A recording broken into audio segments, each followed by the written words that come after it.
Hello guys, book റിവ്യൂവിൻ്റെ 15ാമത്തെ എപ്പിസോഡായിട്ടാണ് ഞാൻ വന്നിട്ടുള്ളത്. അപ്പോൾ നമ്മളൊന്ന് റിവ്യൂ ചെയ്യാനായിട്ട് പോകുന്ന ബുക്ക് എന്ന് പറയുന്നത് PB രാമചന്ദ്രൻ എഴുതിയ പാതാളം എന്ന നോവലിൻ്റെ റിവ്യൂ ആണ് ഞാനൊന്ന് പറയാനായിട്ട് പോകുന്നത്.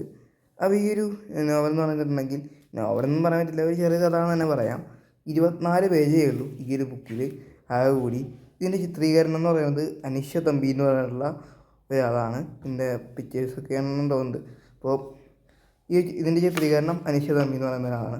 നമ്മുടെ ഓണമായിട്ടൊക്കെ ബന്ധപ്പെട്ടൊരു കഥയാണ്. ഈ ഒരു ഓണമായിട്ടൊക്കെ ബന്ധപ്പെട്ടൊരു ഫാൻറ്റസിയും അതുപോലെ തന്നെ ഫിക്ഷനും ഓരോ സംഭവമൊക്കെ ആയിട്ട് കൂട്ടിച്ചേർത്ത് ഒരു നല്ലൊരു പ്രകൃതിയുടെ ഒരു മഹത്വം കൂടി പറയുന്ന ഒരു കഥയാണ്. ഇപ്പോൾ നിങ്ങൾക്ക് ഈ ഒരു പിക്ചറൊക്കെ കാണാൻ പറ്റും. ഇപ്പോൾ ഓണപ്പൂക്കളം മറ്റേ കമ്പ്യൂട്ടറിലൊക്കെയാണ്. അപ്പോൾ അങ്ങനെ ഇപ്പോഴത്തെ കാലഘട്ടവുമായിട്ട് റിലേറ്റ് ചെയ്യാൻ പറ്റുന്ന ഓണപ്പൂക്കളം മത്സരം വരെ കമ്പ്യൂട്ടറിലാവണ ചില സാഹചര്യങ്ങളൊക്കെ ഇതിൽ പറഞ്ഞു പോകുന്നുണ്ട്. അച്ചു എന്ന ഒരു ചെറിയൊരു കുട്ടിയാണ് ഇന്നത്തെ പ്രധാന കഥാപാത്രം. അവനും അവൻ്റെ മുത്തശ്ശിയായുള്ള ബന്ധവും ഒക്കെ ഈ ഒരു കഥയിൽ വളരെ നന്നായിട്ട് തന്നെ എഴുത്തുകാരനെ അവതരിപ്പിക്കാൻ സാധിച്ചിട്ടുണ്ട്. മാത്രമല്ല ഇതിൽ കുറേ പിക്ചേഴ്സൊക്കെ ഉണ്ട്, വളരെ നന്നായിട്ടുണ്ട്.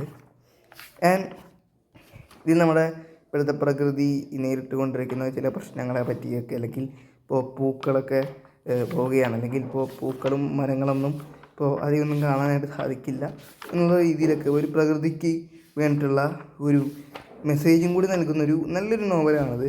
അപ്പം മലയാളം ടെക്സ്റ്റ് ബുക്കൊക്കെ പോലെയാണ് ഇത് കണ്ടപ്പോൾ എനിക്ക് തോന്നിയത്. എന്തായാലും ഇതിൽ 6 അധ്യായങ്ങളാണുള്ളത്.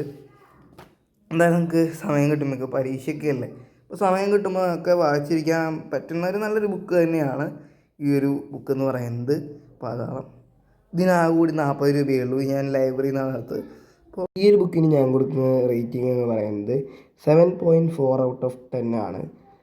അപ്പോൾ ഈ വീഡിയോ ഇഷ്ടപ്പെട്ടെങ്കിൽ ലൈക്ക് ചെയ്യുക, ഷെയർ ചെയ്യുക, സബ്സ്ക്രൈബ് ചെയ്യുക. അടുത്തൊരു വീഡിയോ കാണാം. അതായിരിക്കും ബൈ ബൈ.